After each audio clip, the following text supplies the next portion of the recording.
The NBA season is starting in just a few days, so today I thought it'd be fitting to play an NBA themed deck.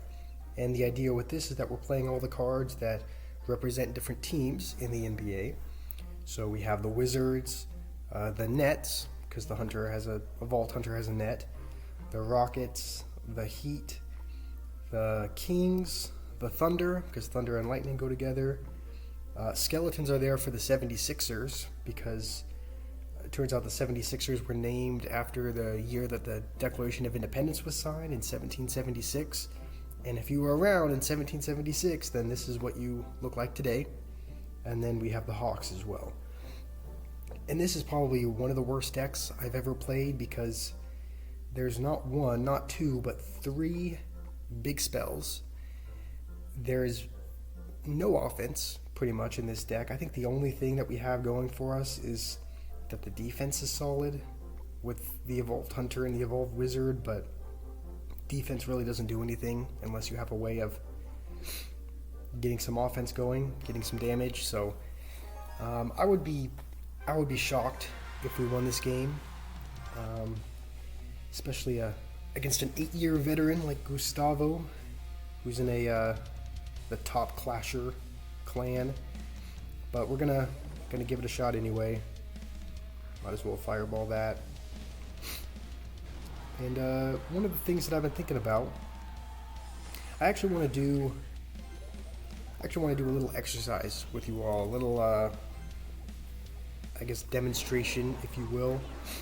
And you can either do this by looking around, like if you're in a place where there's a decent amount of stuff around you, like if you're in your room or if you're in the living room or wherever where there's, what I'm saying is if you have objects around you and you're not in like a solitary confinement cell, you can do that.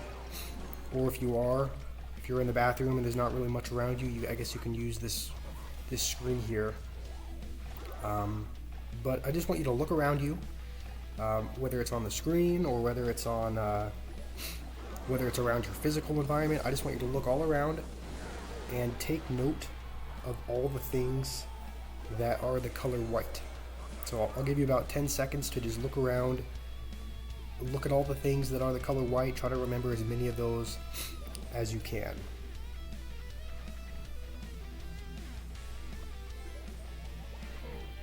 Alright, so that's been about 10 seconds. So now I want you to close your eyes and I want you to list off as many of the things that you can remember that are red. I might be asking, what do you mean red? You asked me to remember all the white things, and that's true. You may be able to name a couple of red things that you saw, but chances are that was a terrible rocket, by the way. You're not going to be able to name many because you were looking for the white things. You weren't really paying attention to the red. Now, if you list off all the white things that you can remember, you're probably going to be able to name quite a few more, because that's what you were looking for. And the point of that exercise is that you're going to find what you're looking for. Whatever you're looking for, you're going to find it. And that can be applied to just about everything in life. It can be applied to people, it can be applied to situations, it can be applied to really anything in the real world. And what I mean by that is that if you look for the bad qualities in people, you're going to find them. If you look for the good qualities, you're going to find those too. So it's just a matter of what are you going to choose to look for. And the same thing goes with the situation. Like if you let's say you lose your job, and you can either look for the bad in that situation, which is I got fired, I lost my job, people don't appreciate me, and whatever else. Or you can look at the good and say, hey, I lost my job, but at least that gives me more time that I can spend at home with my family. I mean, that's a good thing. So there's good and bad in everything, and it's just a matter of what you're going to pay attention to. And that also applies to yourself, right? You have good qualities, you have strengths, but you also have weaknesses. So if you look for if you look for the worst in yourself, if you look for, how am I falling short? What's ugly about my appearance today? Or, what are my shortcomings? You're going to find those things. And the same applies if you look for something good. So just choose to look for the good, because if you look for that, you're going to find those examples as well. And this is something that I found helpful with my siblings, because I have a couple of younger siblings, and if you have siblings, you know that they can get on your nerves, right? That's what siblings do. You're not going to be in a good mood with them all the time. So in situations where that happens, where maybe my sibling comes into my room when I don't want them to, and I find myself getting a little bit annoyed at them, I look for an example. Look for a reason that you can be happy and be grateful for them.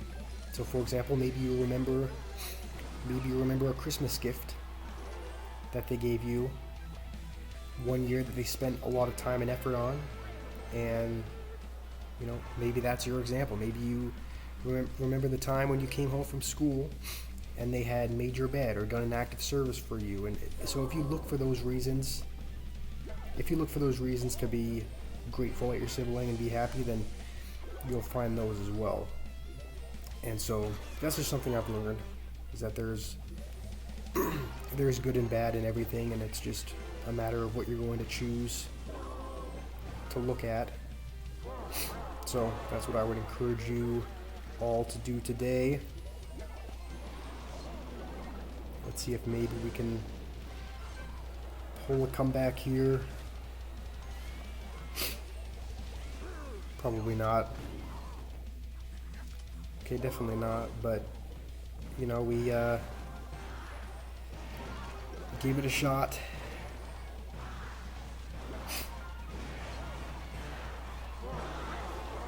So anyway, I hope you all have a great day today.